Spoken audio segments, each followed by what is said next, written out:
Welcome to the Free Marketeers, the official podcast of the Free Market Foundation. You are listening to researchers Chris Hotting and Martin van Staden. Good afternoon, listeners. You are listening to the latest episode of the Free Marketeers podcast. It's the 27th of September. Today, Martin and I will be talking about President Ramaphosa's remarks at the UN General Assembly in New York, as well as our latest FMF event.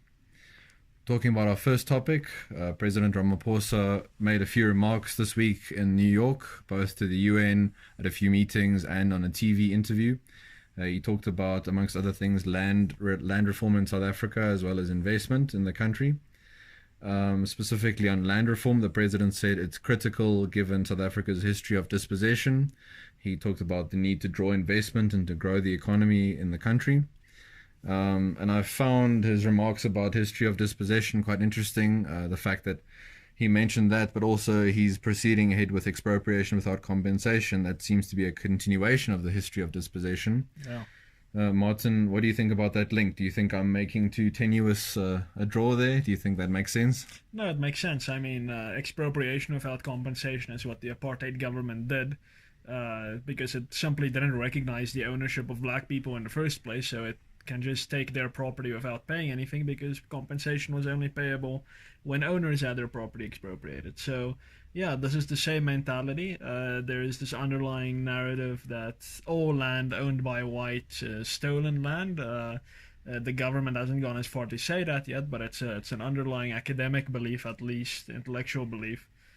So yeah, it's all the same mentality of authoritarianism, where government is the very generous grantor of rights, right, that they hand out to us like gifts on their pleasure, and when they decide to take the gifts back, they can do so. So yeah, the president selling lies to the international community at the UN is really, I don't know if it's surprising. I mean, he's been trying to downplay the expropriation thing for so long now, and yeah, of course he was going to use his UN appearance for that. It's quite unfortunate, but yeah, we will continue to fight him on that, of course. Ever since the end of last year and the ANC's move, along with the EFF, to amend the constitution, we've seen the rand devaluing almost daily against major currencies, which is why I found it interesting that he talked about drawing investment into the country. It doesn't make any sense that foreign businesses would want to invest here and build businesses if the specter of dispossession hangs over them. We know that expropriation without compensation, as you said, isn't just restricted to white property as such. It's anything that one owns. If property rights aren't guaranteed in the constitution, the government can come in at any point and take what they deem necessary. They can justify it in any way. They can say it's for the public good, it's for the national democratic revolution, it's for this purpose or that purpose. They can simply fill in the blank here, kind of thing.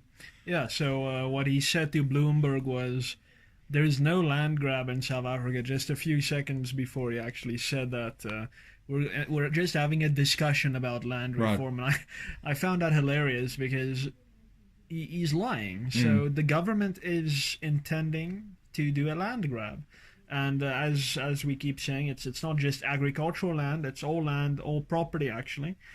So he's lying through his teeth, and to dress it up as just a discussion about land reform is completely false. I mean, it seems like the government has taken expropriation without compensation as a fiat accompli, whereby we will talk about it, but it's going to happen whether people disapprove or approve.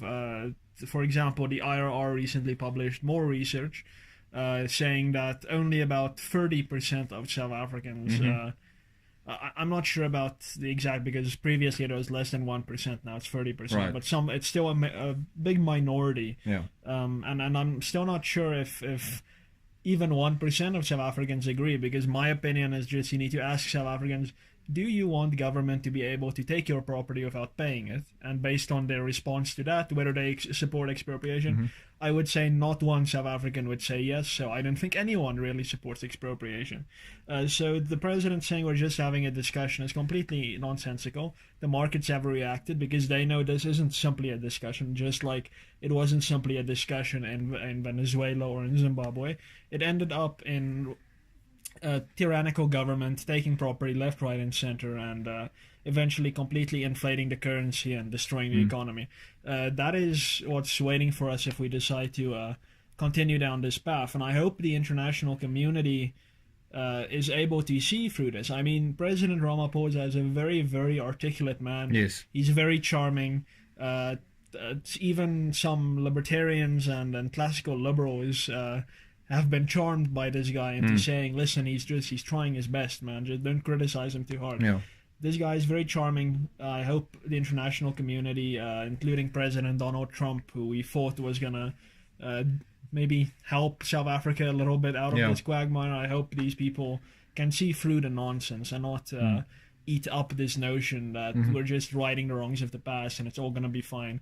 No, it's going to cause us more problems, and we definitely need to right the wrongs of the past, but this is not the way to do it. Yeah, take your pick of examples. As you mentioned, Venezuela, Zimbabwe.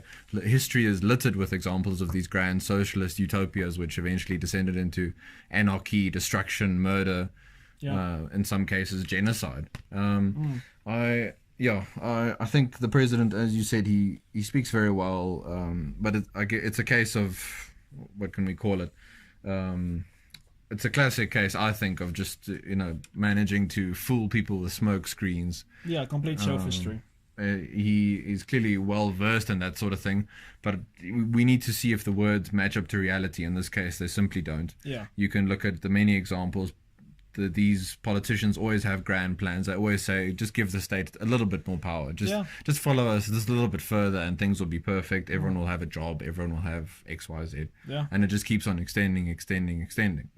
And I think we need to be as critical as possible right now before this goes even further.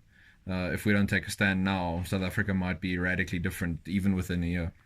Yeah, no, I agree completely. And joining us last night was Anthea Jeffrey from the Institute of Race Relations to tell us just that. She shared with us some of her thoughts on research that, the IRR has been really at the forefront of doing research on the National Democratic Revolution. Yeah. People like John Kane Berman, Gareth van Onselen, and Frans Cronje, and of course Anthea Jeffrey have written very widely about it. They've been warning about this insidious idea for decades, and the media has often dismissed it as a conspiracy theory, even though all the entities that subscribe to the National Democratic Revolution, the ANC, the Communist Party, they all are very open about it. They've never said there is no National Democratic Revolution. They're very open about what it is, how it works.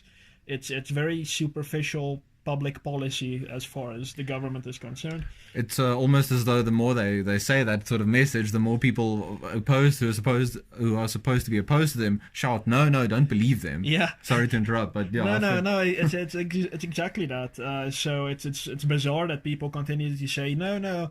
Look at what the Constitution says. Yeah. But the idea of this National Democratic Revolution, basically, and I'm condensing a little bit of what Anthea said last night, is that the Constitution is basically an interim measure, which says, okay, we've come out of apartheid, we've had a victory, now we're going to use this Constitution for a while, but the ultimate goal is the National Democratic Revolution, right. And that NDR will continue to guide us, not the Constitution. The Constitution is just a temporary annoyance in the meantime. And I mean, we see that. I don't get the idea that these people are constitutionalists, even though Cyril Ramaphosa was very active in drawing up our current constitution, and he wrote books about it. But even then, I don't see the necessary level of respect for the status quo of the constitution to say, listen, Section 25 does provide for land reform, and the government hasn't really used these provisions. And let's try what the Constitution says, rather than saying, no, the Constitution stands in the way of land reform. Let's overhaul it completely. And I mean, it's a start of a slippery slope. Right. What will be left after we amend the Constitution in this way? So yeah, Anthea Jeffrey talked about this, and we had a massive turnout, Chris. We had to bring in some extra chairs while the thing was ongoing. How many people do you think there were? Yeah, I think we had roughly 90 people. They kept sort of filtering in even after Anthea had started, which was great. We always want as many people as possible. I think on the topic on the specific question of the National Democratic Revolution, or NDR, it's a case of it's an example of philosophy influencing people's lives, and whether subconsciously or consciously, we each have an individual philosophy, whatever form it might take. And those philosophies that each person has, they underpin whatever organization you might be part of, because you have to agree with that philosophy. This NDR flows through everything the ANC is trying to do, from EWC to NHI. Yes. It's all like a matter of increasing state power for some grand vision. Yeah, so look, in America, it's the Constitution itself informs the ideology of many people. So that permeates, for example, the Republican Party and parts of the Democratic Party, and especially the Libertarian Party's whole vision. Yes. And that's not the case in South Africa, and I would say that's not the case for any party in South Africa. Our constitution is very young. We don't have a really settled culture of constitutionalism in South Africa, so that doesn't really inform what structures in South Africa do. Right. So the Freedom Charter and the National Democratic Revolution would inform what the ANC does. And maybe a more liberal set of ideas, liberal, centrist, pragmatic set of ideas will inform what the DA does, but not the Constitution per se, which I find very fascinating and interesting. It's actually a big shame that our Constitution, our highest law, isn't really the guiding value for our political parties, which it really should be. At least it would be the common ground where South Africans can find common ground in the Constitution, even though we all have different ideas. But yeah, so ANC very open about the NDR. They support it. That's fine that they're open about it. But at least let's recognize what we're dealing with. And I think that was the crux of what Anthea Jeffrey was telling us last night. This might be quite an abstract question for you, Martin, but do you think with these cases of philosophies underpinning organizations, should we make our focus tackling making philosophical arguments against them? Should we make our method of argumentation a case by case basis? For example, now with EWC, we'll bring a court case or something. For example, what do you think? Should it be both?